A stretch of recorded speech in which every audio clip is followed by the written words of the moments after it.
So this is an update I actually didn't think was going to come anytime soon. And honestly, I'm surprised it happened. Not to mention with other horrible things that was going on. This is about the best news we can get so far. Gerard, the completionist, decided finally that he found somewhere to donate his money that he didn't know wasn't donated. Apparently, as they would exclaim, that it was a search for years. I don't know what planet he lives on where 3 weeks is years, but apparently Earth is rotating faster than I thought. But the good news is they finally donated to somebody, to the actual type of charity they were wanting to. Anyway, that's only about the best part of this news. It's not the it's great. It is amazing, but I don't know where we're going to go from here on this, because I wonder how far he can try to fix his, I say reputation, but it's only tarnished a little, and I'm pretty sure he didn't lose a lot doing this, other than if, and I'm saying if, not any allegations on him, if he was trying to pocket this money, the only thing he lost was $600,000. And on the grand scheme of things, being a YouTuber of his caliber, I'm pretty sure that's pennies in, future foresight of his channel, if it even was to still grow. I mean, he's still a significantly way larger than me channel. While I hope deep down there's a huge misunderstanding somewhere, but fortunately all evidence points to a lot of malpractice, essentially. They malpractice, probably the wrong word. Definitely mishandling of a lot of things.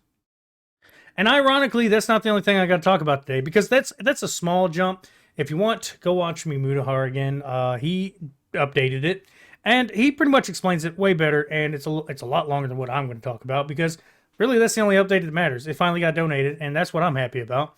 Now, how he's going to be handled from here, I don't know. The money's gone. It's finally donated. So, should he be charged? It's really a moral thing now. Well, legal still, but morals at this point, that as YouTubers and, viewers, pretty much it's however you think about it at this point. But I'm not going to ramble on about that. The biggest thing I wanted to talk about today was GTA's announcement. Well, we got a trailer, looked nice, and I know they always are. And they're usually really one for one. I don't think they've ever used any type of, special CGI or for video purposes only type graphics in their trailers. Anytime they've done trailers, it's always in-engine. All their cutscenes are in-engine. It's always really good. They're really smart with that, because then they're not really selling you, bullshit. They're actually, they say they're giving you a decent hand job, you're going to get one, and the happy ending comes after. Maybe a thumb up your butt. Depends on how you like it. I don't know if I like the prices. I know in the long run, I want to understand logically, most people are going to spend $200 on a game. I had this small little conversation with somebody at work. I don't play online on Grand Theft Auto. I'm not saying it's bad. I just don't have any friends to play with on it, because none of my friends played GTA. They play Call of Duty. So the question that I actually more along have, rather than a statement, the question is, who's willing to actually pay for this? And I assume, answerably, yes, a lot of people will. That's GTA fans. The online is still popping off. They still update it constantly, and it's still well enough alive. And I'm pretty sure by 2025, when it releases, there's going to be a shit ton of people busting nuts all day long at this. Now, I'm going to buy just the campaign. I'm just going to see if it's worth it. Pretty sure it is. The graphics look really good already.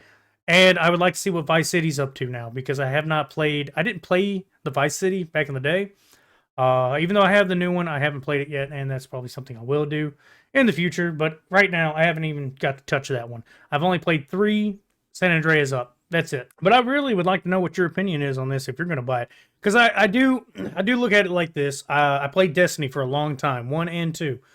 This last one, I am not buying. But I've bought all their DLCs. If you added that up, I've definitely overpaid. And honestly, maybe an inferior game at the least, in a sense, because they don't update anything really. They only update some of the story, and it's so convoluted to play, and getting a team together to have to farm the stuff weekly rather than daily. I couldn't keep up with it. I just got tired, because for somebody that has a job that changes regularly, based week to week, day to day, where I don't have a set schedule, it's not a game that was any fun, because there was no casualness to it. You had to put in time. You always had to keep up with the rarities and what's meta, what's not, and it just got too convoluted for me.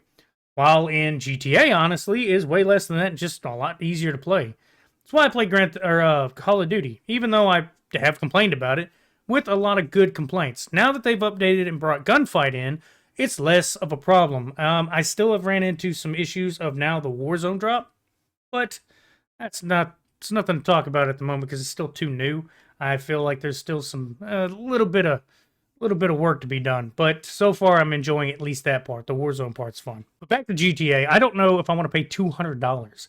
I get there's a lot of stuff you get with it, but at the same time, I've never actually paid for anything on it. I've only jumped in, played with a few people, got some of the free updates that came with it, or a sale. I think I paid $1, and I always unlocked some of the warehouses they gave you for free.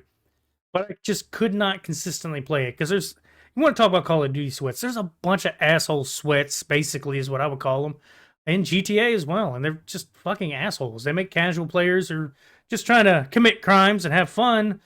Well, just not like it. And then I could not get into the team deathmatch part, which they had one, and I don't remember what it was called. It may have been team deathmatch, but other than that, I mean, it was pretty cool that you got to make your own character and you got to play online. So I'm pretty sure this is going to sell well, and I'm going to buy the actual campaign. I think it's a little weird to sell it separately, but it's not even a high price point. Most people pay $100, for a lot of these complete editions now anyway.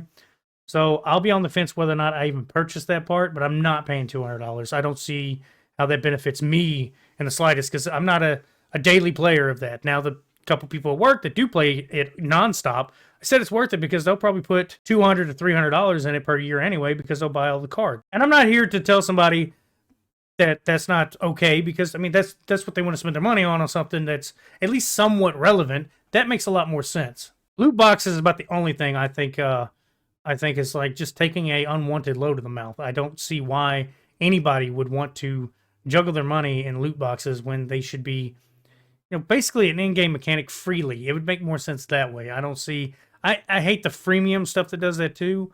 Unless it's on my phone sometimes. I enjoyed a few games that way. But you got to be a diehard fan for that to make any sense. But that's about all I got to say about this. Like I said, if you enjoy my videos, please like, share, and subscribe. It's appreciated every single day. And I know this is 2 subjects. Usually I try to break them up and definitely concentrate on one. But there wasn't much I had to want to talk about these 2 subjects as much. This is about as much as I wanted to say because it kind of gets the bit out there. And I'm glad the Completionist finally donated the money. So somebody got help. $600,000. That's a lot of money, man. It's appreciated that it went to somebody. I wish it didn't come to this. People having to out somebody like that, and I assume lawyers are gonna PR them to hell and back, and it's gonna help. I don't know what's gonna happen from here. It just seems like another YouTuber probably just got away with almost complete asinine charges that he just didn't get. I mean, what the fuck you gonna do? So yeah, that's all I got to say today. Y'all have a good one.